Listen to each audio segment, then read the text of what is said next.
پہلے عرفان قادر صاحب سے شروع کرتا ہوں. بہت شکریہ سر، آپ نے ہمیں ٹائم دیا. یہ نیب کے اب کیسز، کیونکہ نیب کی ترامیم جو قانون بنایا گیا تھا اس کو سپریم کورٹ نے رد کر دیا، تو ایک سچویشن ایک نئی آ گئی ہے کہ یہ تمام کیسز، ایک لمبی لسٹ ہے جو کھل گئے ہیں، مگر یہ جڑے ہوئے ہیں اس کیس کے ساتھ جس کو قانون کا جو رد کیا گیا ہے. یہ بتائیے گا ابھی کیا امکان ہے، کیونکہ یہ پروسیجر اور پریکٹسز کا جو قانون ہے اس کے اوپر بھی ایک تفصیل جاری ہے، تو اگر یہ اس کو بحال قانون کو کیا جاتا ہے تو یہ نیب کی ترامیم کا جو کیس جو کہ رد کر دیا سپریم کورٹ نے، اس کے دوبارہ ریویو یا اپیل میں جانے کا اور اس کے اوپر کیا اثرات ہونے کا امکان ہے؟ یہ فیصلہ سیٹ اسائڈ ہو جائے گا. نیب کا جو کیا ہے یہ پچھلے چیف جسٹس نے اپنی مرضی کا بینچ بنا کے، یہ بڑی جلدی سیٹ اسائڈ ہوگا، کیونکہ اس میں کوئی انکانسٹیٹیوشنل چیز اس قانون میں نہیں تھی، اور ایک ایفرٹ کر کے، اور یہی قانون پی ٹی آئی کے دور میں بھی بنا تھا، کئی دفعہ بنا تھا، اور ایفرٹ کر کے 54-55 ہیئرنگز میں زبردستی اس کو انہوں نے غیر آئینی قرار دے دیا ہے، اور ساری ریزننگ جو ہے وہ ڈیفیشنٹ ہے اور کمزور ریزننگ ہے، ویک ریزننگ ہے، بلکہ ریزننگ ہی نہیں ہے صحیح. تو میں نہیں سمجھتا کہ یہ ود اسٹینڈ کرے گا جوڈیشل اسکروٹنی، کیونکہ جب یہ معاملہ ریویو میں آئے گا تو یہ ختم ہو جائے گا. بڑا ظلم کیا ہے انہوں نے، لوگ جو کہ کئی سالوں سے بیچارے غلط کیسوں میں پھنسے ہوئے تھے، ان کے پھر کیسز کھولنے کی کوشش کی ہے یہ پچھلے جو چیف جسٹس ہیں انہوں نے. تو اس سے بہرکیف یہ سیٹ اسائڈ ہو جائے گا. جی شاہ خاور صاحب، میں آپ کا بھی opinion چاہوں گا، کیونکہ یہ نیب کی ترامیم کا جو کو رد کیا گیا ہے اس کے پیچھے بھی جو بنیادی آرگومنٹ تھا، اور جو کہ جسٹس منصور علی شاہ نے جس پہ اختلاف کیا کہ جناب یہ ایک پارلیمنٹ کا بنایا ہوا قانون ہے، ہم اس میں ہاتھ ڈال ہی نہیں سکتے، اور یہی امنگ ادر تھنگز ایک بہت بڑی گراؤنڈ ہے پروسیجر اینڈ پریکٹسز کا بھی جو قانون ہے اس کے پیچھے بھی جو باقی بھی سوال ہیں. سب سے بڑا یہ سوال بھی ہے کہ کیا پارلیمنٹ کا بنایا ہوا قانون جو ہے عدالت کو یہ اختیار ہے کہ اس کو تبدیل کریں نہ کریں، اور کیا اس کے اندر کسی آئینی شک کی جو ہے خلاف ورزی کی گئی ہے کہ نہیں کی گئی، آپ کیا کہیں گے؟ دیکھیں عامر صاحب، بات یہ ہے کہ پارلیمنٹ جو ہے وہ بالکل ایک ادارہ ہے جس کا کام قانون سازی کرنا ہے، جو موجودہ قوانین ہے ان میں ترامیم کرنی ہے، ایون وہ آئین میں بھی ترمیم کرنے کا مجاز ہے جو ایک طریقہ کار بھی ہے. تو نارملی جو قانون چیلنج ہوتے ہیں جو کہ پارلیمنٹ نے بنائے ہوئے ہیں، وہ آرٹیکل 8 ہے آئین پاکستان کا، وہ یہ کہتا ہے کہ کوئی بھی قانون جو کہ آئین میں دیے گئے لوگوں کے بنیادی حقوق سے متصادم ہوگا تو اس کو جو ہے وہ منسوخ کیا جا سکتا ہے، اور منسوخ اس کو اعلیٰ عدلیہ ہی کرتی. تو اب دیکھنا یہ ہے کہ اب چونکہ یہ 2-1 کی اکثریت سے یہ فیصلہ آ چکا ہے، لیکن اس میں ایک چیز بڑی امپورٹنٹ ہے کہ ایک پارلیمنٹ ایک پورا اس کے دونوں ہاؤسز جو ہے وہ ایک بل پاس کرتے ہیں، پھر پریزیڈنٹ اس کی اسینٹ کرتے ہیں یا نہیں کرتے. ابھی وہ بل جو ہے وہ قانون کا درجہ ابھی نہیں ملا، نوٹیفائی نہیں ہوا، تو اس کی پہلے ہی اس کو معطل کر دیا گیا تھا. اب بات یہ ہے کہ اگر آپ نے کسی کو قانون کو دیکھنا ہے یا اس کے شکوں کو دیکھنا ہے کہ وہ آئین میں دیے گئے بنیادی حقوق سے متصادم ہے، تو ایک صائب رائے یہ تھی کہ اس پہ فل کورٹ تشکیل دے دیا جائے. جیسے آپ نے دیکھا ہوگا کہ جسٹس منصور علی شاہ جس نے اقلیتی فیصلہ دیا ہے، ڈیسنٹ کیا ہے، انہوں نے اپنے باقاعدہ سماعت کے دوران ایک نوٹ لکھا تھا چیف جسٹس کو، جس میں انہوں نے ان سے یہ سفارش کی تھی کہ یہ کیونکہ بہت اہم نوعیت کا مقدمہ ہے، اس میں پارلیمنٹ کے جو اختیارات ہیں ان کا جو ہے وہ کوشچن انوالو ہے، تو اس پہ ایک فل کورٹ بینچ بنا دیں یا کم از کم بڑا بینچ بنا دیں. وہ نہیں بنایا گیا. لیکن بہرحال اب یہ قانون چونکہ بن چکا ہے، اب اس پہ عمل درآمد ہونا بھی آئینی ذمہ داری ہے. لیکن ایک بات ضرور ہے کہ اگر وہ پریکٹس اینڈ پروسیجر ایکٹ کو اگر ہم ابھی نہ بھی دیکھیں تو کم از کم اس میں میرا خیال ہے کہ جو اس میں متاثرہ فریق ہیں اس ججمنٹ سے، وہ اس پہ ضرور نظر ثانی کی درخواستیں جو ہے وہ فائل کریں گے. اور اگر وہ نظر ثانی کی ریویو کی پٹیشن فائل کرتے ہیں تو اس میں ہو سکتا ہے کہ وہ 3 رکنی سے زیادہ 5 یا 7 رکنی بینچ جو ہے وہ ایسی نظر ثانی کی درخواستیں سن سکتا ہے. اور وہ پھر اس پہ نظر ثانی بھی کر سکتا ہے. جی عرفان قادر صاحب، جو سارے پاکستان نے ٹیلی ویژن کے اوپر یہ پریکٹس اینڈ پروسیجرز والا جو قانون ہے اس کے اوپر بحث دیکھی، ایک تو اس کے اندر ایشو یہ ہے کہ یہ آیا پارلیمان کا اختیار ہے قانون بنانا یا نہیں بنانا. اس کے اندر اور بھی 2-3 ایشوز ہیں، جس کے اندر ایک اور بہت اہم ایشو یہ ہے، بحث جس پہ چل رہی ہے کہ یہ کیا 184(3) کے تحت جو اپیل کا رائٹ ہے جو اس قانون کے اندر دیا گیا ہے، کیا اس کے لیے آئینی ترمیم چاہیے یا یہ جس طریقے سے قانون کے ذریعے تبدیل کر دیا گیا ہے تو اس سے ہی ہوئے گا؟ آپ کیا دیکھتے ہیں کہ یہ اس کا کیا امکان ہے کہ یا یہ پورا قانون جو رد ہو جائے گا یا بحال ہو جائے گا، یا جزوی طور پہ اس کی کچھ چیزیں رکھ لی جائیں گی اور کچھ جزوی چیزیں اس کی جو ہے رد کر دی جائیں گی؟ دیکھیں جی، پریکٹس اینڈ پروسیجر جو ہے نا وہ ساری قوم نے دیکھ لیا ہے. اس میں سب سے پہلی بات تو یہ ہے کہ کیا چیز تھی جو کہ کئی انکانسٹیٹیوشنل اس قانون میں تھی، اس کی کون سی شک تھی جو آئین کے کسی بھی پروویژن سے متصادم تھی. تو ایسی کوئی بھی نہیں تھی. اور وہ چیف جسٹس جو ہے وہ پوچھ کے تھک گئے تھے وکلا کو کہ یار بتاؤ اس میں کیا چیز آئینی ہے، اور پھر وہ پوچھ رہے تھے کہ بتاؤ اس میں آپ کا کون سا فنڈامنٹل رائٹ جو امپیکٹ ہوا ہے جس میں کوئی پبلک امپورٹنس کا معاملہ آتا ہے. وہ اخیر تک کوئی جواب نہیں دے سکا، اور بڑے انڈائریکٹ جواب دیے کچھ ججز نے، جو کہ وہی ججز تھے جنہوں نے اس کو سسپینڈ کیا تھا اور غلط سسپینڈ کیا تھا. اور وہ غالباً اپنی اس غلط آرڈر کو خام خواہ ڈیفینڈ کرنے کی کوشش کر رہے تھے، اور اس سے قوم کے سامنے جو لیول آف ریزننگ انہوں نے دی وہ اتنی کمزور تھی کہ میں سمجھتا ہوں کہ یہ پریکٹس اینڈ پروسیجر ایکٹ جو ہے یہ کسی طرح سے بھی نہیں کہا جا سکتا کہ انکروچمنٹ ہے سپریم کورٹ کے اندر پارلیمنٹ کی ڈومین کی. اس میں سب سے سمپل بات یہ ہے، عامر متین صاحب آپ مجھے بتائیے کہ ایک جج فرد واحد جو ہے وہ اپنی مرضی سے 184(3) کی پروسیڈنگز اپنی مرضی کے بینچز بنا کے چلاتا ہے، اور پارلیمان کوئی طاقت سپریم کورٹ کے 3 ججز کو دے دیتی ہے. اس میں انکروچمنٹ کیا ہے؟ اس میں قطعاً کوئی انکروچمنٹ نہیں ہے، اور خام خواہ اس کو کہا گیا انکروچمنٹ ہے. تو یہ بھی میرا خیال ہے کہ یہ قانون جو ہے یہ اسی طرح بحال رہے گا اور یہ قانون ختم نہیں ہوگا، اور یہ اچھا قانون ہے اور پارلیمان کی عزت کرنی چاہیے، کیونکہ ان دی ہائرارکی آف لاز جہاں پہ لکھا ہوا ہے نا کہ سبجیکٹ ٹو کانسٹیٹیوشن اینڈ لا، جو سپریم کورٹ کے رولز ہیں وہ تابع کیے گئے ہیں لا اور کانسٹیٹیوشن کے، اور لا کی ہائرارکی میں سب سے اوپر جو ہے وہ پارلیمان کا قانون آتا ہے. عرفان قادر صاحب، آپ تو بہت سینئر وکیل ہیں، تو ہم غریب صحافی ہیں، تو آپ تو ہمیشہ دلیرانہ آپ نے عدالت کے اندر بھی بات کی ہے، ٹی وی پہ بھی کی ہے، تو بہرحال وہ ہم یہ ججز حضرات کے متعلق بات کرتے ہوئے زیادہ محتاط ہوتے ہیں. دیکھیں میں محتاط کی بات نہیں، اب منصور علی شاہ ہیں، انہوں نے بہت کام کیا ہوا ہے جج بننے سے پہلے. بندیال صاحب نے اتنا کام نہیں کیا تھا، تو وہ نظر آ جاتا ہے نا. پھر اسی طرح سے اطہر من اللہ صاحب جو ان کی کلیئرٹی دیکھے، فائز عیسیٰ صاحب اب کام کر کے ان کی بھی وہ کلیئرٹی ہمیں نظر آتی ہے. باقی ججز جو ہیں وہ بہت سارے جو ہیں وہ بڑی کلیئر بات کر رہے ہیں، کچھ جو ہے ان کو بھی کانسیپٹس نہیں کلیئر. تو اس کا مطلب یہ نہیں ہے کہ میں کسی کی بد تعریفی کر رہا ہوں، بلکہ میں چاہتا ہوں کہ جہاں کلیئرٹی نہیں ہے ان کو بھی کلیئرٹی آئے. اور یہ بڑا موقع ہوتا ہے جب آپ سپریم کورٹ میں جاتے ہیں، ہائی کورٹ میں جاتے ہیں، سیکھنے کا. اس کا فائدہ اٹھانا چاہیے، اور ہر وقت انسان جو ہے وہ سیکھتا ہے، اور اپنے آپ کو بڑا ایگو کا مسئلہ نہیں بنانا چاہیے. وہ جو پچھلے چیف جسٹس ہیں بیچارے، وہ اچھے آدمی ہیں لیکن وہ ایگو کا مسئلہ بنا کے خام خواہ اپنے آپ کو کنٹروورشل کر کے چلے گئے. میں چاہوں گا شاہ خاور صاحب سے، شاہ صاحب، کہ میں جو اخذ کر رہا ہوں عرفان قادر صاحب وہ کہہ رہے ہیں کہ پورا کا پورا قانون ہی جو ہے بحال ہوگا اور اس کی کوئی شک نہیں ہے. 2 چیزوں میں آپ کا اسپیسیفک رسپانس چاہتا ہوں. ایک تو یہ کہ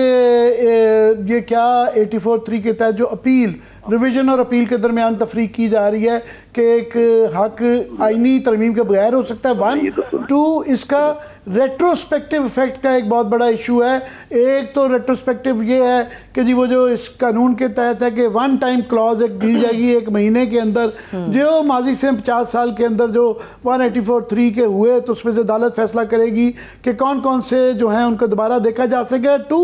جو جب یہ قانون بنا اور اب کے اور تب کے درمیان میں جو طارق مسعود صاحب نے جج صاحب نے یہ کہا کہ ان کا جو ہے کیا وہ پاسٹ اینڈ کلوزڈ ٹرانزیکشنز ہیں جس طرح کے اٹارنی جنرل صاحب نے کہا. ان 2 چیزوں پہ میں چاہ رہا ہوں اسپیسیفک آپ کا اوپینین. جی عامر صاحب بات یہ ہے آرٹیکل 184(3) جو ہے جو سو موٹو جورسڈکشن جس کو کہتے ہیں اس کے بارے میں دیکھیں ایک بہت زیادہ اس پہ بحث ہوتی رہی اور اس چیز کی ضرورت محسوس ہوتی رہی اور اس مطالبہ بھی آتا رہا کہ 184(3) کی جو پروسیڈنگز ہوتی ہے وہ پہلی اور آخری پروسیڈنگز ہوتی ہے. اگر کوئی بھی کورٹ سپریم کورٹ اس میں اگر از خود نوٹس لے لے کسی کیس میں تو وہ خود ہی ٹرائل کورٹ ہے اور خود ہی فائنل کورٹ آف لا ہے, تو اس کے اوپر کوئی رائٹ آف اپیل نہیں تھا. ہاں اس پہ ایک ریویو جو ہے وہ تو ہر سپریم کورٹ کی ججمنٹ کے اگینسٹ جو ہے وہ فائل کیا جا سکتا ہے, لیکن اس کا سکوپ بڑا محدود ہوتا ہے. ریویو جو ہے وہ صرف اس چیز کو دیکھتا ہے, وہ پوری کیس کو دوبارہ اوپن نہیں کرتا. اس میں وہ سپریم کورٹ یہ تقاضا کرتی ہے کہ آپ نے پوائنٹ آؤٹ کرنا ہے کہ اس ججمنٹ میں کون سا قانونی آئینی سکم ہے جس کو دور کرنا ضروری ہے. تو اس لیے اس کی ضرورت تو اپنی جگہ پہ موجود ہے اور تھی بھی. اور ابھی یہ پریکٹس اینڈ پروسیجر ایکٹ میں جو جس کو معطل کیا گیا اس کی آپ نے دیکھا ہوگا کہ اس دن جسٹس فائز عیسیٰ نے جو بینچ بنایا تھا اس میں انہوں نے اس کی معطلی بینچز بنانے کے اس پہ تو حکم امتناعی انہوں نے ختم کر دیا تھا, کیونکہ انہوں نے جو 15 رکنی بینچ بھی بنایا تھا اور اس کے بعد بھی جو ابھی روسٹر آف سٹنگ جو ایشو ہوا ہے اس ہفتے کا وہ انہوں نے اپنے 2 سینئر موسٹ ججز سے مشاورت کے تحت بنایا. اب دیکھنا یہ ہے کہ ایک اچھی بات جو پہلے بھی اس کی ضرورت محسوس ہو رہی تھی اور میں سمجھتا ہوں کہ بڑی اچھی بات وہ یہ ہے کہ اس پہ جو اس وقت فل کورٹ ہے 15 ججز کی اس پر مشتمل وہ اس کیس کو دیکھ رہے ہیں. اور میں سمجھتا ہوں کہ وہ آئین اور قانون کی روشنی میں بالکل ایک اچھی وہ آئین اور قانون کی وضاحت سامنے آئے گی کہ آئدر جو ابھی آپ نے کوشچن کیا کہ وہ جو رائٹ آف اپیل ہے وہ کیا وہ قانون جو ہے وہ ایکٹ آف پارلیمنٹ کے تحت دیا جا سکتا ہے یا وہ ایک سبسٹینشل امینڈمنٹ ہوگی جس کے تحت آئین میں ترمیم ہونا ضروری ہے. یہ ایک کوشچن ہے جو کہ ایک آرگیویبل کوشچن ہے, لیکن میں یہ سمجھتا ہوں کہ ابھی چونکہ 25 سپٹمبر تک جو ہے اس کیس میں تمام فریقین سے تحریری جو ان کے دلائل ہیں وہ مانگ لیے گئے ہیں اور غالباً 3 اکتوبر یا 4 اکتوبر کی آئندہ ہیئرنگ ہے. میرا خیال ہے کہ 4 یا آئندہ جو ہیئرنگ ہے اس کے اوپر یہ تمام چیزوں کو دیکھنے کے بعد وہ اس چیز کی انٹرپریٹیشن آ جائے گی اور میں سمجھتا ہوں کہ وہ جو بھی انٹرپریٹیشن ہوگی وہ آئین اور قانون کے مطابق ہوگی. ہمیں یہ بھی لگ رہا ہے کہ وہ منقسم اس میں رائے آئے گی, اس میں میجورٹی کے تحت جو ہے یہ وہ جو انٹرپریٹیشن ہوگی, لیکن اس کے اوپر کم از کم کسی کو اعتراض نہیں ہوگا. اس کی وجہ یہ ہے کہ وہ ایک کولیکٹیو وزڈم جو ہے وہ پوری کورٹ کا سامنے آ جائے گا. اس میں سے کچھ ججز جو ہیں وہ اپنے طور پہ اس کو دیکھیں گے کہ کیسے اس کی انہوں نے تشریح کرنی ہے, لیکن میجورٹی بھی جو بھی ہوگا وہ پریویل ہوگا اور میں سمجھتا ہوں کہ وہ ٹھیک ہوگا. میں کوئکلی عرفان قادری صاحب آپ کا کلوزنگ کامنٹ چاہوں گا کہ بڑی اچھی بات ہے کہ فائز عیسیٰ صاحب چیف جسٹس کے آنے سے آپٹکس بڑے اچھے ہیں. انہوں نے جس طرح اپنی بیگم صاحبہ کو اوتھ میں ساتھ کھڑا کیا, وہ پھر بغیر پروٹوکول کے گئے اور انہوں نے یہ جو مائی لارڈ کا کلونیل جو کلچر ہے اس کے متعلق بھی کیا کہ یار یہ ختم کرنا چاہیے. آپٹکس بڑے اچھے ہیں, مگر زیادہ آپٹکس سے زیادہ سمبولک چیزوں سے زیادہ امپورٹنٹ ہے کہ آپ سبسٹانٹیو کیا کرتے ہیں. سب سے بڑا ایشو تو یہ ہے نا کہ یہ 57,000 کیسز ہیں, اس کو کیسے نپٹایا جائے. 2 چیزیں اس کے اندر, ایک تو یہ ہے کہ یہ جو امید کی جا رہی تھی کہ یہ منقسم سپریم کورٹ کی وجہ سے اور یہ جو اس وقت کیس چل رہا ہے پریکٹس اینڈ پروسیجر والا, جو جکڑ لاک جیم جو آ گیا تھا اس کے ختم ہونے سے کم از کم ایک فیصلے ہو پائیں گے اور اس کے بعد سے ایک راہ ہموار ہو جائے گی. دوسرا, موجودہ حالات میں اگر آپ کوئکلی بیسکلی یہ بتا سکیں کہ وسائل کے ساتھ موجودہ وسائل میں کیا ایسی چیزیں ہیں کہ جس کے ذریعے یہ سپریم کورٹ بغیر گورنمنٹ کے کیا ریفارمز کر سکتی ہے جس سے کہ یہ راہ ہموار ہو فوری انصاف کی؟ سب سے پہلی بات تو یہ ہے کہ آپ نے بات کی آپٹکس کی، تو جب کوئی جینوئنلی کوئی سیلف افیسمنٹ کرتا ہے یا جینوئنلی اپنے آپ کو ایک عام انسان ظاہر کرتا ہے، وہ آپٹکس نہیں ہوتے، بلکہ وہ اس کی ایک نیک نیتی ہوتی ہے جس کو ہمیں سمجھنا چاہیے۔ آپٹکس وہ ہوتے ہیں جہاں 50 ڈالے آپ کے پیچھے آ رہے ہوں اور آپ وہ ڈالوں کے بغیر آپ چل نہ سکیں اور آگے پیچھے ٹاں ٹاں ٹاں کرتے سائرنز بج رہے ہوں۔ آپٹکس دونوں ہوتے ہیں، وہ بیڈ آپٹکس ہیں، یہ میں کہہ رہا تھا گڈ آپٹکس ہیں۔ دس از ناٹ آپٹکس کیونکہ آپٹکس تب ہوتے ہیں اگر سڈن تبدیلی آتی۔ میں نے پچھلے کچھ تقریباً چند سالوں سے میں آبزرو کر رہا ہوں ان کو، یہ جسٹس فائز عیسیٰ صاحب کو، یہ وہاں میں بھی چونکہ ابھی پیچھے تھا سرکار میں، تو یہ تو وہاں پیدل آ جایا کرتے تھے سپریم کورٹ میں، اور خالی انہوں نے سمپل وہ پتلون پہنی ہوتی تھی، قمیض پتلون پہنی ہوتی تھی، اور وہ پیدل سپریم کورٹ میں آ رہے ہوتے تھے اور بہت ساری چیزیں یہ کرتے تھے بالکل سمپل، جو کہ کرنی چاہیے، ججز کو اسی طرح ہونا چاہیے۔ پرانے ججز میں جانتا ہوں ایسے ہی ہوا کرتے تھے، ہمارے ساتھ بیٹھ کے ایبٹ روڈ پہ مرغ چھولے بھی کھاتے تھے تو کسی کو پتہ نہیں ہوتا تھا کہ آگے یہاں بیٹھے ہوئے ہیں۔ تو یہ طریقہ ہوتا تھا، بیکاز ججز جو ہے نا وہ اپنے آپ کو کبھی بھی جج بن ہی نہیں سکتا جب تک کہ وہ سیلف افیسمنٹ میں جینوئنلی نہ بلیو کرے۔ تو یہ پہلی چیز ہے جج کے لیے، اس کی عاجزی، انکساری، اور جینوئنلی سمجھے کہ میں ڈیپ ڈاؤن ایک بڑا معمولی آدمی ہوں، تو وہی جج بننے کے قابل ہوتا ہے۔ تو یہ اچھی چیز ہے، انہوں نے جو بہت ساری سادگی جو انہوں نے دیکھنے کو ملی ہے، میں سمجھتا ہوں یہ بہت اچھا ہے۔ اب آپ کی دوسری بات آ رہی ہے کہ جی وہ کیا کر سکتے ہیں، یہ تو ٹھیک ہے، انہوں نے ذاتی طور پہ تو ان کی کوشش بہت اچھی ہے، لیکن کیا سپریم کورٹ جو ہے اس میں تبدیلی آئے گی، بیک لاگ کم ہوگا، اس میں کیا کریں گے، اس پہ بڑا میمت ٹاسک ہے جو کرنا ہے۔ پھر جو جوڈیشل کمیشن آف پاکستان ہے،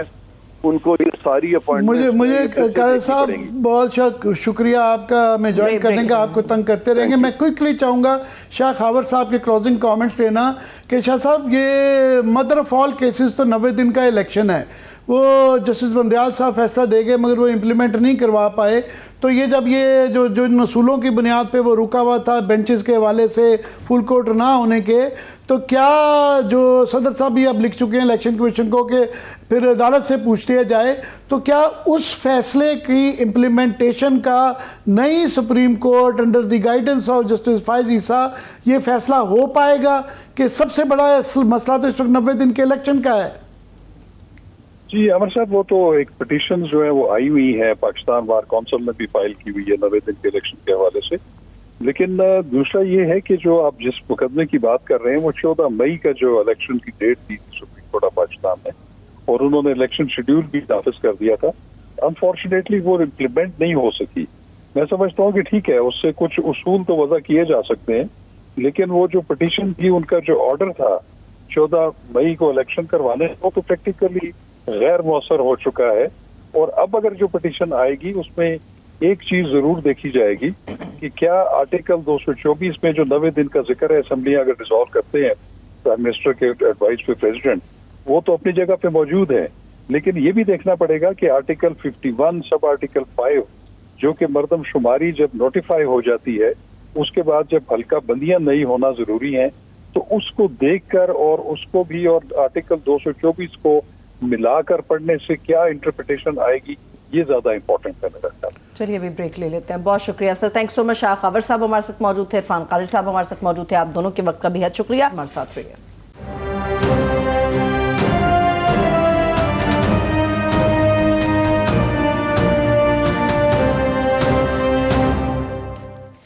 بریک کے بعد ایک بار پھر سے پروگرام میں ہم آپ کو خوش آمدید کہیں گے۔ عامر صاحب، سمجھ نہیں آ رہا آپ کس طرح سے انہوں نے پورا کرنا ہے اس کو؟ جی آگے یہ عوام جو ہے نا وہ تڑپی بھی ہے، بجلی کے بلوں سے پہلے ہی سڑکوں پہ آئی بھی ہے، اور ابھی بتا رہے ہیں کہ جی 2 روپے اور پر یونٹ جو ہے اضافہ ہو سکتا ہے۔ پٹرول 326 پہ پہنچ گیا ہوا ہے، اور اس کے بعد گیس کا بتایا جا رہا ہے کہ 331 پہ پہنچ گیا فی لیٹر، اور گیس کا بتایا جا رہا ہے کہ اس کا بھی امکان ہے کہ وہ 50% تک اس کے بھی ریٹ بڑھا دیے جائیں گے۔ آج ہمارے بڑے ہی عزیز کولیگ اور دوست شہباز رانا صاحب نے اس سے بھی بڑا ایک بام پھوڑ دیا ہے کہ انہوں نے خبر دی ہے آج ایکسپریس ٹریبیون میں، انہوں نے کہا جی یہ 4.5 ارب ڈالر کا ایک بہت بڑا خلا آ گیا ہے ہمارے تخمینوں میں، اور اتنا بڑا خلا ہے کہ یہ آئی ایم ایف کے ساتھ جو ہماری ڈیل ہوئی ہے ایک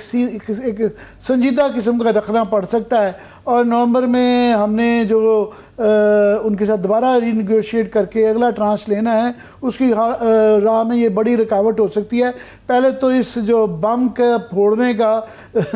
شہباز سے لے لیتے ہیں کہ اس کی ذرا شہباز صاحب آپ نے اپنے نیندیں اڑا دی، ذرا تفصیلات بتائیں ہمیں۔ جی السلام علیکم، آپ دونوں کا بہت شکریہ۔ دیکھیے ہم تو اپنا عامر صاحب کام کرتے ہیں، وہ خواہ اگر ان کو شوق ہے اپنی نیندیں اڑانے کا لوگ وزارت خزانہ کو، تو ہم کیا کر سکتے ہیں، اور ہم انہی کی چیزیں رپورٹ کر رہے ہوتے ہیں۔ لیکن بیسکلی اس میں عامر متین صاحب مسئلہ یہ ہے کہ ہم ایک کام جو کہ جس کا نتیجہ بری طرح آپ کا ہوتا ہے، بہت ہی بری طریقے سے کسی کام کا نتیجہ نکلتا ہے، ہم وہی کام دوبارہ کرتے ہیں اور ہم ایکسپیکٹ کرتے ہیں کہ اس دفعہ اس کا نتیجہ مختلف نکلے گا۔ ایسا نہیں ہوتا۔ پاکستان کے بجٹ کا ہر سال یہ مسئلہ ہے کہ ان کے جو ایسٹیمیٹس ہوتے ہیں یہ ڈیلیبریٹلی اس کو ٹرو ریفلیکشن نہیں دیتے۔ یہ سمجھتے ہیں کہ ہم جو نمبرز اعداد و شمار پیش کر کے پارلیمنٹ سے اپروو کرواتے ہیں، انٹرنیشنل فائنینشیل انسٹیٹیوشنز کو ہم شیئر کرتے ہیں، تو وہ ہم ان سے وہ جو ڈنگ ٹپاؤ والی اپروچ ہے اس سے وہ کام چلا لیں گے۔ اب مسئلہ یہ ہوا ہے کہ یہ جب کیئر ٹیکر گورنمنٹ آئی ہے، انہوں نے آ کے جب وہ نمبرز دیکھے، دو خاص طور پر بڑے نمبرز، ایک تو جو پاکستان کو غیر ملکی قرضے چاہیے جو ان کا اپنا تخمینہ تقریباً 20 ارب ڈالر کا ہے، وہ انہوں نے مختلف ذرائع سے لینے تھے، وہ جو ذرائع تھے وہ بھی بجٹ کی کتابوں میں انہوں نے دیے ہوئے ہیں۔ اس میں تقریباً 6 ارب ڈالر انہوں نے رکھا ہوا تھا یورو بانڈز فلوٹ کرنے کے ذریعے، جس میں سے 1.5 ارب ڈالر اور 4.5 ارب ڈالر کمرشل بینکوں کا قرضہ تھا۔ تو اب انہوں نے جو اپنی انٹرنل ان کی اسیسمنٹس ہیں اس کے مطابق جو 4.5 ارب ڈالر کمرشل بینکوں سے قرضہ لینا ہے، ان کا خیال ہے کہ اس میں سے 2.9 ارب ڈالر نہیں آئے گا، اور 1.5 ارب ڈالر یورو بانڈ کا بھی بہت مشکل ہو سکتا ہے۔ کیوں ہو سکتا ہے کہ پاکستان کی جو کریڈٹ ریٹنگز ہیں، آپ کو پتہ S&P ہے، موڈیز اور جو فچ ہے، انہوں نے ہماری جو اس وقت ریٹنگ ہے یہ کلوز ٹو جنک ہے، جس کو بولتے ہیں، جس کے اوپر کوئی انویسٹر آپ کو قرضہ دینے کو تیار نہیں ہوتا۔ ایک وہ فیکٹر ہے۔ دوسرا، پوری دنیا میں اس وقت شرح سود جو ہے وہ بہت زیادہ تیزی سے بڑھ رہی ہے مہنگائی پہ قابو پانے کے لیے، تو جو آپ کو ریٹس آفر ہو سکتے ہیں یا آپ کو آفر کیے گئے وہ 11 سے 14%۔ تو ان دو وجوہات کی وجہ سے ان کا خیال ہے کہ یہاں سے پیسہ آنا مشکل ہے۔ تو ایک تو یہ چیز، اب جب یہ پرابلم آ جائے گا، آپ کو یاد ہے کہ جو پچھلا IMF کا پروگرام تھا وہ اس وجہ سے ناکام ہو گیا تھا کہ اب 2 ارب ڈالر کا قرضہ کا جو انتظام تھا وہ نہیں کر سکے تھے، تو اب 4.5 ارب ڈالر کا رفیع یہاں پہ گیپ آ گیا۔ یہ تو بہت زیادہ ہے شہباز، پہلے ہی ایک بہت زیادہ فکر مند اور بحث طلب بات یہ ہے کہ اگلا ٹرانش IMF نے یہ کمٹ کیا ہوا ہے کہ وہ نئی گورنمنٹ کو دیا جائے گا۔ تو پہلے یہ بحث ہے کہ اگر الیکشن آگے جاتے ہیں جس مرضی وجہ سے، مردم شماری بلا بلا بلا، تو اب یہ مزید اگر اتنا بڑا گیپ 4.5 بلین ڈالر بہت بڑا گیپ ہے، تو یہ پھر کتنا ان کے لیے سنجیدہ مسئلہ ہے؟ عامر صاحب تھوڑی سی میں کریکشن کر دوں، IMF نے یہ نہیں کہا کہ ہم جو اگلی ٹرانچ ہے وہ اگلی حکومت کو دیں گے، وہ کرے اگلا پروگرام جو ہے وہ نئی حکومت کے ساتھ، سوری اگلی حکومت کے ساتھ اگلی ٹرانچ تو آپ کی پاسبلی نومبر میں آ سکتی ہے یا دسمبر میں، اگر آپ ان کی جو ریکوائرمنٹس ہیں جو ہم نے خود سائن کی ہوئی ہیں IMF کے ساتھ وہ پوری کر لیتے ہیں، یہ مسئلہ حل ہو جاتا ہے۔ پھر بجٹ کے نمبرز آؤٹ ہو گئے ہیں، وہ حل ہو سکتا ہے، تو اس سے تو آپ کا وہ ہو سکتا ہے نومبر کے اندر جو ہماری نیگوشیشن ان کے ساتھ ہونی ہے، تو اتنا بڑا گیپ ہے۔ یہ اب یہ بھی بتاتے جائیں کہ یہ کیا ہمارے سے ملک یہ حالات خراب انٹرنیشنل ہو گئے کہ ہماری ملک کی حقیقت بے یقینی کی وجہ سے جو ہے ریٹنگ خراب ہو گئی، یا یہ ڈار صاحب کی نالائکی تھی، یا انہوں نے جان بوجھ کے، ان کا ایک ماضی رہا ہے فجنگ کرنے کا، کہ جان بوجھ کے یہ چھپائے گئے فیکٹس؟ دیکھیے میں اس کو فج تو نہیں کہوں گا، فج تو وہ ہوتا ہے کہ آپ کو ڈیلیبریٹ، مطلب ان اے وے فجنگ تو یہاں پہ نہیں ہوگا کہ نمبر 1 تھا اور اس کو 20 دکھا دیا، یہاں پہ انہوں نے غلط اعداد و شمار آپ ضرور کہہ سکتے ہیں۔ میں نے اس وقت عامر صاحب یہ جون کے اندر ایک خبر کی تھی کہ یہ جو ان کے شرح سود کے جو سود کی ادائیگیوں کے تخمینے لگا رہے ہیں یہ انڈر اسٹیٹ کر رہے ہیں، یہ 18% پہ کر رہے تھے جبکہ 22% کے اوپر اب جا کے تخمینہ کرنا پڑ رہا ہے۔ ریٹ ہے، اور آپ کی اس خبر میں میری جون کی خبر تھی، اس کے اندر میں یہ جون کی خبر تھی، مجھے اب یاد نہیں مہینہ کون سا تھا، اس میں نے لکھا ہوا تھا کہ ان کا جو اس وقت ڈومیسٹک ڈیٹ ہے اس کا 2/3 جو ہے وہ میچور ہونے جا رہا ہے اگلے سال، اور نئے ریٹس کے اوپر وہ اس کا قرضہ آپ کو ملے گا۔ تو ان کا جو تخمینے آ رہے ہیں وہ 8,000 ارب روپے سے اوپر کا خرچہ آئے گا، تو یہ دکھانا چاہ رہے ہیں 7300 سے 7600 ارب روپیہ۔ تو اب وہی چیز ایگزیکٹلی ہوئی ہے. اگر مجھے as a common journalist, as a لے مین, مجھے اگر چیز نظر آ رہی ہے تو کیا ان کو نظر نہیں آ رہی تھی؟ اب وہ چیز اب ریفلیکٹ ہو گئی ہے. اب اس کے اوپر وزارت خزانہ نشور بھی ڈال رہا ہے کہ جی آپ نے کیسے اس کو رپورٹ کر دیا, یہ ایسے نہیں تھا, یہ ویسے تھا. دا باٹم لائن از کہ یہ ملک جو ہے یہ ایسے نہیں چل سکتا. ہم ہر دفعہ ایک ہی کوئکلی آئی ایم ایف سے نیگوسیشن جو نومبر میں ہیں اس مسئلے کا حل نکالنا پڑے گا کہ اس کے بغیر ہی وہ ہمارے سے راضی ہو جائیں گے؟ دیکھیے آئی ایم ایف یہ ڈیپینڈ کرتا ہے کہ ایک چیز ان کی جو کریڈٹ میں جاتی ہے وزارت خزانہ کی وہ یہ ہے کہ انہوں نے ابھی سے اس پہ کام کرنا شروع کر دیا ہے. تو اپنے نمبرز کو ٹھیک کرنے کی خود ان کی اپنی کوشش ہے, اور یہ مطلب انہوں نے یہ چیز پکڑی ہے کہ ہاں یہ نہیں کر سکتے. اس میں جو کیئر ٹیکر فائنانس میں ان کا بھی یہ خیال ہے کہ نہیں ہو سکتا. اس لحاظ سے تو ٹھیک ہے, اب ان کے پاس وقت ہے. اکتوبر کا پورا مہینہ پڑا ہوا ہے, نومبر کا کچھ ٹائم ہوگا ان کے پاس. اب 10 دن تو اس کے پڑے ہوئے ہیں آپ کے کیا نام ہے آپ کے اس مہینے کے, تو یہ کر سکتے ہیں. اگر یہ نہیں ہوتا عامر صاحب جو آپ کا سوال ہے, تو پھر کافی مسئلے آ سکتے ہیں. آئی ایم ایف آپ کو کہہ سکتا ہے کہ فائنینسنگ گیپ پورا کرے, پھر ہم آگے چلیں. جی شہباز, میں چاہوں گا کہ آپ کے موجودگی کا فائدہ اٹھاتے ہوئے کہ ہم سب کو پتہ ہے کہ یہ پاکستان کے جو سفید ہاتھی ہیں اسٹیل مل, اور ابھی خاص طور پہ پی آئی اے کی دوباری ہوئی بھی, ابھی میٹنگ بھی ہوئی ہے کہ اس کی نجکاری کے حوالے سے. اور یہاں 2-3 ایشوز آ گئے ہیں. ایک تو پیپلز پارٹی نے بڑا سٹرونگ سٹانس لیا ہے کے متعلق کہ ان کا بہت زیادہ وابستگی نون لیگ کے ساتھ رہی ہوئی ہے. اس کے بعد جو الیکشن کمیشن نے بھی اس بات کا نام لیے بغیر نوٹس لیا مگر ان کو لگا دیا گیا. تو ایک تو ان کی ذات کے حوالے سے ہے. دوسرا آئے رضا ربانی صاحب نے ایک خط لکھا ہے بڑا سخت. انہوں نے کہا جناب یہ جو قانون میں ترمیم کر کے تھوڑا سا اختیارات بڑھائے گئے تھے نگران گورنمنٹ کے, مگر وہ اتنے نہیں بڑھائے گئے کہ اتنے میجر قسم کے یہ فیصلے لے سکیں. کیا کہیں گے اس پہ؟ کیئر ٹیکر گورنمنٹ کا مطلب یہ نہیں ہوتا کہ کسی بندے کی کسی پارٹی کے ساتھ کوئی افیلیشن نہیں ہو سکتی. کیئر ٹیکر گورنمنٹ کا مطلب یہ ہوتا ہے کہ جو کیئر ٹیکر کابینہ کا حصہ ہے وہ اگلا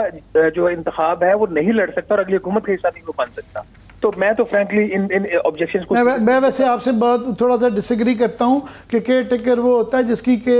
نون افیلیشن کسی پولیٹیکل پارٹی کے ساتھ نہ ہو. یہ اس کی ایک بنیادی میرا خیال کرائیٹیرین ہے. Political side and economic side کہ اتنا بڑے فیصلے جس پہ ہم سب ایگری کرتے ہیں کہ یہ پرائیویٹائزیشن ہونی ضروری ہے, تو یہ لیگل اینڈ اس کی جو پولیٹیکل ہچ ہے, ہاؤ سیریس از دیٹ؟ دیکھیے جو آپ کا سیکشن 230 ہے الیکشن ایکٹ کا جس میں ترمیم کر کے اس کے اندر یہ چیز ہے کہ جو آن گوئنگ آپ کے انیشیٹوز ہیں اس کو کیئر ٹیکر گورنمنٹ کمپلیٹ کر سکتی ہے. اس کے اندر یہ نہیں لکھا ہوا کہ آپ نئے انیشیٹوز لے سکتے ہیں. تو اگر فار ایگزامپل جو پی آئی اے ہے اس کو پرائیویٹائزیشن کی لسٹ پہ پچھلی پی ڈی ایم کی حکومت ڈال کے گئی تھی جس کا رضا ربانی صاحب حصہ تھے, تو وہ تو آن گوئنگ میں فال کرتا ہے. اسٹیل مل آن گوئنگ میں فال کرتی ہے. ہاں یہ کل جا کے کوئی نیا انیشیٹو شروع کر دیں وہ شاید یہ نہیں کر سکیں گے. I do not think it's a serious objection number 1. Number 2, اس طرح کی جو ٹرانزیکشن ہوتی ہیں وہ اوور نائٹ نہیں ہوتی ایکسیپٹ اس کیسز میں عامر متین صاحب جہاں پہ گورنمنٹ ٹو گورنمنٹ ٹرانزیکشن ہو وہ آپ پش کر سکتے ہیں. اگر آپ نے انٹرنیشنل کمپیٹیٹو پروسیس رن کرنا ہے تو 6 سے 8 ماہ کم از کم وقت لگتا ہے. یہ میں آپ کو بڑا ایک آئیڈیل ٹائم بتا رہا ہوں, وقت اس سے بھی زیادہ لگتا ہے. میرا یہ خیال ہے کہ پاکستان کی اکانومی کی جو حالات ہیں ہمیں اس بحث میں نہیں پڑنا چاہیے. میں خود ذاتی طور پر یہ سمجھتا ہوں کہ پاکستان اسٹیل ملز کو اور پی آئی اے کو بند کر دیں یا اس کو بیچ دیں. یہ اس کو 1 روپیہ بھی مزید پی آئی اے کو دینے کے میں حق میں بالکل نہیں ہوں. یہ ہر دفعہ یہ ایک سوچا کھڑا کر دیتے ہیں, یہ رونا روتے ہیں جی کہ ایئر لائن بند ہو جائے گی. تو کوئی بند ہونے دو نا, ایک کمپنی ہے نا, کمپنی بند ہو جائے گی تو کون سی قیامت آ جائے گی. اتنا پیسہ عامر متین صاحب اس کو پی آئی اے کو دے دیا گیا ہے کہ آپ ابھی بھی ان پروفیشنل یہ کمپنی رن ہو رہی ہے. جس طرح پاکستان کی اور بہت ساری کمپنیز ہیں وہ بند ہو جاتی ہیں, یہ بھی ہو جائے گی تو کیا ہو جائے گا. نوکریوں کی بات ہے, ٹھیک ہے لوگوں کی 15-20 ہزار لوگوں کی نوکریاں ہوں گی, تو یہ جو لاکھوں لوگ ٹیکسز دیتے ہیں ان کے ٹیکس کا پیسہ 20 ہزار لوگوں کی نوکری کے لیے تو ہم ضائع نہیں کر سکتے نا. تو میرا خیال یہ کافی زیادہ تماشا ہو گیا پی آئی اے والا, بھی یہ ختم ہو جانا چاہیے. میں کیونکہ آپ انرجی پہ بھی بڑا کام کرتے ہیں تو میں کوئکلی چاہوں گا کیونکہ پاکستان کا سب سے بڑا جو مسئلہ ہے لائف لائن جو ہے نا وہ یہ بجلی پٹرول اور گیس کے مسائل ہیں, اور لوگوں کے بالکل جو ہے نا گلے تک یہ چیز آ چکی ہوئی ہے. سڑکوں پہ لوگ آئے ہوئے بھی ہیں اور شاید خدا نخواستہ پھر دوبارہ نہ آ جائیں. تو یہ اس کا یہ بڑی اچھی بات ہے کہ یہ چھاپے مارے جا رہے ہیں لائن لاسز کے لیے اور چوری کرنے کے لیے، یہ بالکل یہ انتظامی تو مگر جو اس کے بڑے فیصلے ہیں جس پہ آپ بھی بڑی بات کرتے رہے ہیں کہ جس طرح آئی پی پیز کے ساتھ ری نیگوشیٹ کرنا، اور ابھی یہ جو کل پاور سیکٹری صاحب نے جو فگرز شیئر کیے ہیں کہ کوئلے کے ہم دھڑا دھڑ جو ہے شہباز شریف صاحب فیتے کاٹی جا رہے تھے، تختیاں لگائی جا رہے تھے، خاص طور پہ فارن فنڈڈ جو کوئلے کے وہ ہیں کہ ابھی 36,000 میگا واٹ بنا رہے ہیں اور 22-23 سے ہم کر نہیں پا رہے، اور اس کے جو فگرز تھے کہ 600 ارب روپے سے زیادہ جو ہیں کوئلے کے کیپیسٹی چارجز ہیں کہ ایل این جی پہ ہم تنقید تو کرتے ہیں اس کے، اس سے کوئی میرا 100 کچھ ارب روپیہ ہے، تو یہ لارجر ایشو اس کا حل کیا ہے؟ دیکھیے یہ جو معاہدے ہوئے تھے وہ ریاست پاکستان نے اپنے پورے ہوش و حواس میں کی، تو اگر انہوں نے 2013 میں غلط معاہدے کیے ہیں تو پھر جنہوں نے غلط معاہدے کیے ان کو پکڑا جائے، نمبر 1۔ نمبر 2، یہ سارے عامر متین صاحب پرائیویٹ ادارے نہیں ہیں یا پرائیویٹ پاور پلانٹس نہیں ہیں، یہ حکومت کی ملکیت ہیں۔ ساہیوال آپ کہہ سکتے ہیں وہ چائنیز کی میں آتا ہے، ایل این جی کے پاور پلانٹس حکومت کے ہیں، ہائیڈرو کے حکومت کے ہیں، اور بھی 1-2 حکومت کے، تو یہ ایشو بالکل اپنی جگہ پہ ہے، کیپیسٹی پیمنٹس کا ایشو بالکل اپنی جگہ پہ ہے، لیکن آئرونکلی اس کا حل یہ نہیں ہے کہ آپ بتیاں شام کو بجھا دیں، کیونکہ بتی بجھائیں گے تو پھر کیپیسٹی پیمنٹ دینی پڑے گی۔ آپ ایفیشینٹلی جو انرجی کی جو کنزمپشن ہے مینوفیکچرنگ سیکٹر میں اس سائڈ پہ اگر آپ بڑھائیں گے تو ملک کی بھی ترقی ہوگی، اور آپ ایک بجلی کا کارخانہ نہ چلا کے اس کو جو ادائیگی کریں گے وہ مسئلہ بھی حل ہو جائے گا۔ اس کا لانگ ٹرم جو سولوشن ہے کہ ان کے کچھ agreement, I agree with you, وہ ری نیگوشیٹ کرنا پڑیں گے، خاص طور پر جو اس کی ادائیگیاں ہیں، قرضے جو ہم نے لیے ہوئے ہیں پاور پلانٹس لگانے کے لیے، یہ کمپنیاں کمرشل بینکوں سے قرضہ لیتی ہیں اور وہ قرضہ جو ہے پھر عوام سے ٹیرفس کے ذریعے ریکور ہوتا ہے، وہ اس کی جو ری پیمنٹ ہے وہ 10 سال کی ہے۔ تو اگر کوئی پاور پلانٹ 25 سال کا ہے تو اس کی پھر ری پیمنٹ بھی 25 سال کے اوپر اسپریڈ ہونی چاہیے، وہ 10 سال کے اوپر نہیں ہونی چاہیے، اس کی وجہ سے بھی آپ کا ٹیرف بڑھتا ہے۔ جہاں تک یہ چوری والا معاملہ ہے، دیکھیے اگر یہ تو کے اندر اتنا بڑا ایکشن یہ لے لیا تو یہ پہلے کیا سوئے ہوئے تھے؟ یہ ایک بہت بڑا سوال کھڑا ہوتا ہے کہ کیا یہ خود پھر جان بوجھ کے سارا یہ کروا رہے تھے؟ ایک چیز۔ دوسرا، میرا عامر متین صاحب انٹرسٹ اس میں ہے کہ کتنے لوگ پاور ڈسٹریبیوشن کمپنیز کے